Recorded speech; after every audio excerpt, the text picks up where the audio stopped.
اللہ کے نام سے جو رحمان و رحیم ہے۔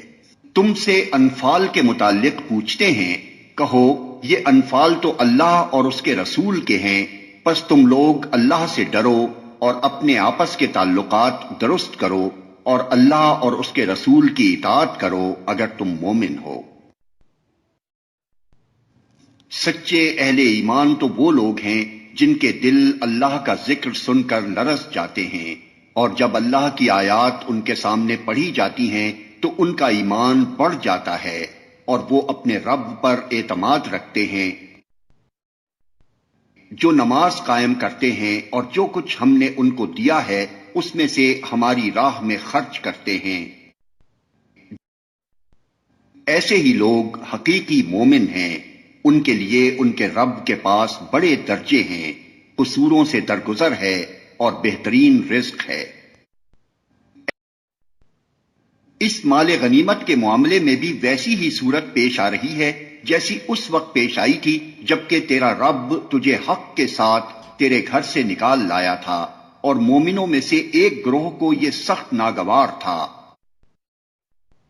وہ اس حق کے معاملے میں تجھ سے جھگڑ رہے تھے، دراں حالانکہ وہ صاف صاف نمایاں ہو چکا تھا۔ ان کا حال یہ تھا کہ گویا وہ آنکھوں دیکھے موت کی طرف ہانکے جا رہے ہیں۔ یاد کرو وہ موقع جبکہ اللہ تم سے وعدہ کر رہا تھا کہ دونوں گروہوں میں سے ایک تمہیں مل جائے گا۔ تم چاہتے تھے کہ کمزور گروہ تمہیں ملے، مگر اللہ کا ارادہ یہ تھا کہ اپنے ارشادات سے حق کو حق کر دکھائے اور کافروں کی جڑ کاٹ دے، تاکہ حق حق ہو کر رہے اور باطل باطل ہو کر رہ جائے، خواہ مجرموں کو یہ کتنا ہی ناگوار ہو۔ اور وہ موقع جبکہ تم اپنے رب سے فریاد کر رہے تھے، جواب میں اس نے فرمایا کہ میں تمہاری مدد کے لیے پے در پے 1000 فرشتے بھیج رہا ہوں۔ یہ بات اللہ نے تمہیں صرف اس لیے بتا دی کہ تمہیں خوشخبری ہو اور تمہارے دل اس سے مطمئن ہو جائیں، ورنہ مدد تو جب بھی ہوتی ہے اللہ ہی کی طرف سے ہوتی ہے، یقیناً اللہ زبردست اور دانا ہے۔ اور وہ وقت جبکہ اللہ اپنی طرف سے غنودگی کی شکل میں تم پر اطمینان و بے خوفی کی کیفیت طاری کر رہا تھا، اور آسمان سے تمہارے اوپر پانی برسا رہا تھا تاکہ تمہیں پاک کرے اور تم سے شیطان کی ڈالی ہوئی نجاست دور کرے اور تمہاری ہمت بندھائے اور اس کے ذریعے سے تمہارے قدم جما دے۔ اور وہ وقت جبکہ تمہارا رب فرشتوں کو اشارہ کر رہا تھا کہ میں تمہارے ساتھ ہوں، تم اہل ایمان کو ثابت قدم رکھو، میں ابھی ان کافروں کے دلوں میں رعب ڈالے دیتا ہوں، پس تم ان کی گردنوں پر ضرب اور جوڑ جوڑ پر چوٹ لگاؤ۔ یہ اس لیے کہ ان لوگوں نے اللہ اور اس کے رسول کا مقابلہ کیا، اور جو اللہ اور اس کے رسول کا مقابلہ کرے اللہ اس کے لیے نہایت سخت گیر ہے۔ یہ ہے تم لوگوں کی سزا،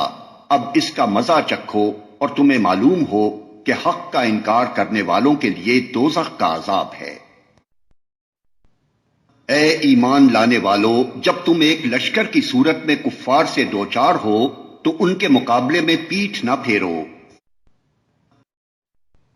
جس نے ایسے موقع پر پیٹھ پھیری الا یہ کہ جنگی چال کے طور پر ایسا کرے یا کسی دوسری فوج سے جا ملنے کے لیے، تو وہ اللہ کے غضب میں گر جائے گا، اس کا ٹھکانہ جہنم ہوگا اور وہ بہت بری جائے بازگشت ہے۔ پس حقیقت یہ ہے کہ تم نے انہیں قتل نہیں کیا بلکہ اللہ نے ان کو قتل کیا، اور تو نے نہیں پھینکا بلکہ اللہ نے پھینکا، اور مومنوں کے ہاتھ جو اس کام میں استعمال کیے گئے تو یہ اس لیے تھا کہ اللہ مومنوں کو ایک بہترین آزمائش سے کامیابی کے ساتھ گزار دے، یقیناً اللہ سننے اور جاننے والا ہے۔ بات یہ ہے، کچھ شک نہیں کہ خدا کافروں کی تدبیر کو کمزور کر دینے والا ہے۔ ان کافروں سے کہہ دو اگر تم فیصلہ چاہتے تھے تو لو فیصلہ تمہارے سامنے آ گیا،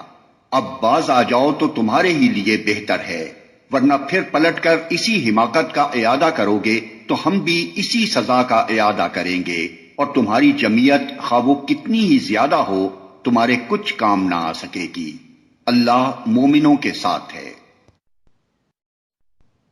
اے ایمان لانے والو، اللہ اور اس کے رسول کی اطاعت کرو اور حکم سننے کے بعد اس سے سرتابی نہ کرو۔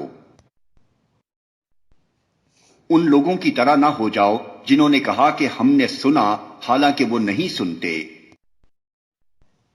یقیناً خدا کے نزدیک بدترین قسم کے جانور وہ بہرے گونگے لوگ ہیں جو عقل سے کام نہیں لیتے۔ اگر اللہ کو معلوم ہوتا کہ ان میں کچھ بھی بھلائی ہے تو وہ ضرور انہیں سننے کی توفیق دیتا، لیکن بھلائی کے بغیر۔ اگر وہ ان کو سنواتا تو وہ بے رخی کے ساتھ منہ پھیر جاتے۔ اے ایمان لانے والو، اللہ اور اس کے رسول کی پکار پر لبیک کہو جبکہ رسول تمہیں اس چیز کی طرف بلائے جو تمہیں زندگی بخشنے والی ہے، اور جان رکھو کہ اللہ آدمی اور اس کے دل کے درمیان حائل ہے، اور اسی کی طرف تم سمیٹے جاؤ گے۔ اور بچو اس فتنے سے جس کی شامت مخصوص طور پر صرف انہی لوگوں تک محدود نہ رہے گی جنہوں نے تم میں سے گناہ کیا ہو، اور جان رکھو کہ اللہ سخت سزا دینے والا ہے۔ یاد کرو وہ وقت جب کہ تم تھوڑے تھے، زمین میں تم کو بے زور سمجھا جاتا تھا، تم ڈرتے رہتے تھے کہ کہیں لوگ تمہیں مٹا نہ دیں، پھر اللہ نے تم کو جائے پناہ مہیا کر دی، اپنی مدد سے تمہارے ہاتھ مضبوط کیے اور تمہیں اچھا رزق پہنچایا، شاید کہ تم شکر گزار بنو۔ اے ایمان لانے والو، جانتے بوجھتے اللہ اور اس کے رسول کے ساتھ خیانت نہ کرو، اپنی امانتوں میں غداری کے مرتکب نہ ہو، اور جان رکھو کہ تمہارے مال اور تمہاری اولاد حقیقت میں سامان آزمائش ہیں، اور اللہ کے پاس اجر دینے کے لیے بہت کچھ ہے۔ اے ایمان لانے والو، اگر تم خدا ترسی اختیار کرو گے تو اللہ تمہارے لیے کسوٹی بہم پہنچا دے گا، اور تمہاری برائیوں کو تم سے دور کرے گا، اور تمہارے قصور معاف کرے گا۔ اللہ بڑا فضل فرمانے والا ہے۔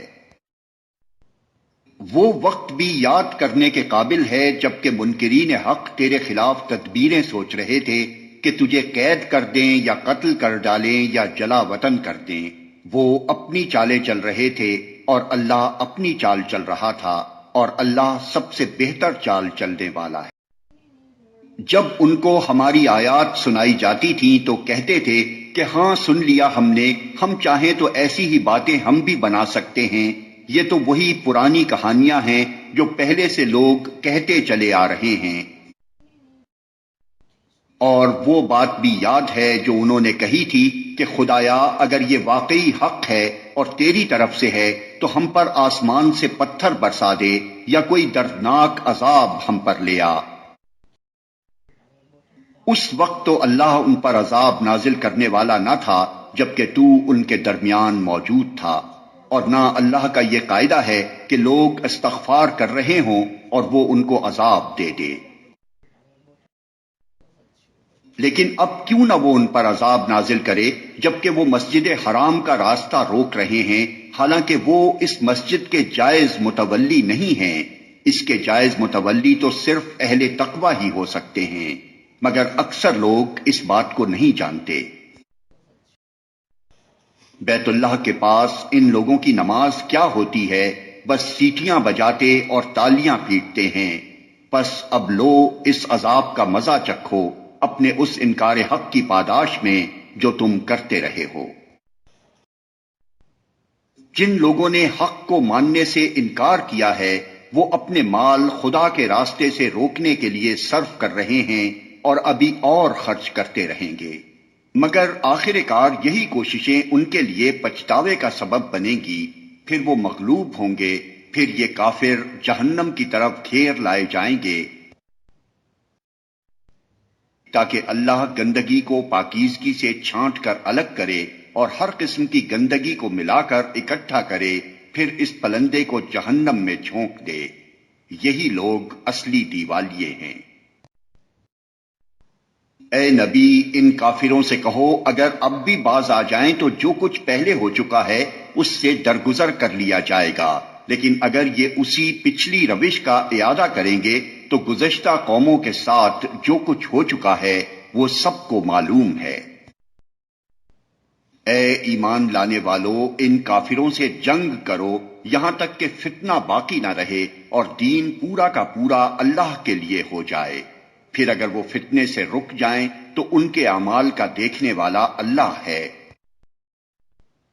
اور اگر وہ نہ مانے تو جان رکھو کہ اللہ تمہارا سرپرست ہے اور وہ بہترین حامی و مددگار ہے۔